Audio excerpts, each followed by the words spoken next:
Ito ang ulam namin, pananghalian. Pakbet. You will see later. Okay? Bye! Ano yan, okra? Ha? Lalagyan mo ng okra? Ano yung puputulin mo pa sa gitna o buo na? Hindi na. Tama yun. Yan yung pagluto ng pakbet. Isang subong mo lang yun, di ba? Tapos, may kasama pang talong. Yes! Tapos, yan na ba yan? Okay. Wow, sarap. Yummy! Pwede kang tumingin Sa amoy habang niluluto ka. Kakaano ka bang Ano naman ang sekreto mo dyan sa pakbet? Para sa mga... Ang secret ko dito ay nakangiti kapag nagluluto. Parang yummy. Yan ba ang sekreto ng pagluluto? Oh, kailangan di kasi simangot. Para ang palaya hindi pumait. Okay? Later.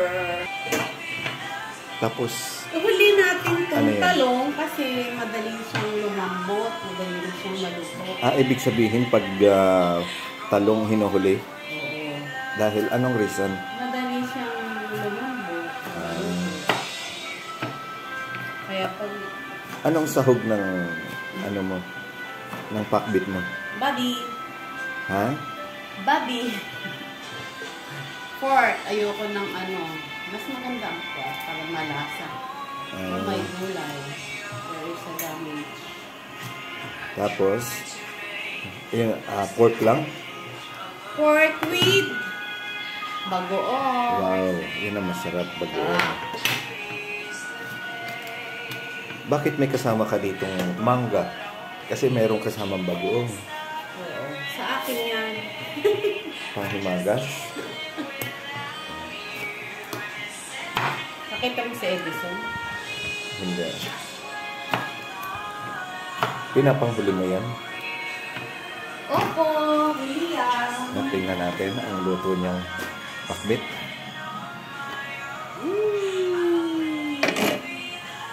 Sarap. Sarap.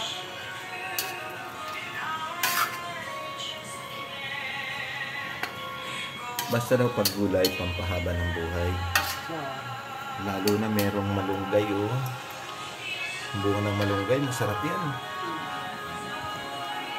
Ayan. So, this is the last ingredients. We'll put. Ito ang huli. Kasi, pag pulo na nito, okay na. Malambot. Pag lambot na siya, tatanggalin na natin.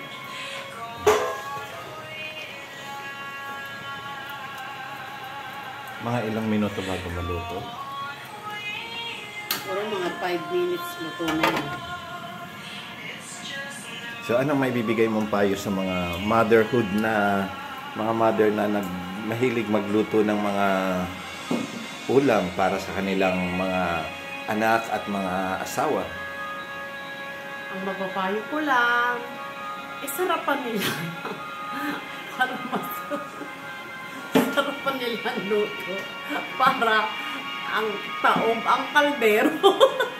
Kasi sabi nila kapag masarap daw ang luto ng asawa o misis, minamahal ng kanyang asawa. Totoo ba yun?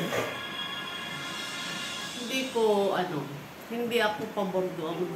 Kasi kahit hindi masarap ang luto ko, mahal ako ng asawa ko. Ganun ba yun? Hindi yan bumabase sa pagluluto. Okay. Titingnan natin.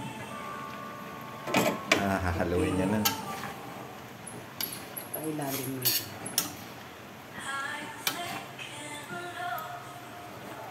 Para Tapos in 5 minutes, okay na. yan, sarap. Yan, diba? Hanapin kung tama na. Yummy! Oh. Within 5 minutes, finish na po ang ating recipe. Okay? Don't forget to subscribe my channel, likes, comments. Belisa De Leon De La Vlog. Okay? Thank you guys. Bye.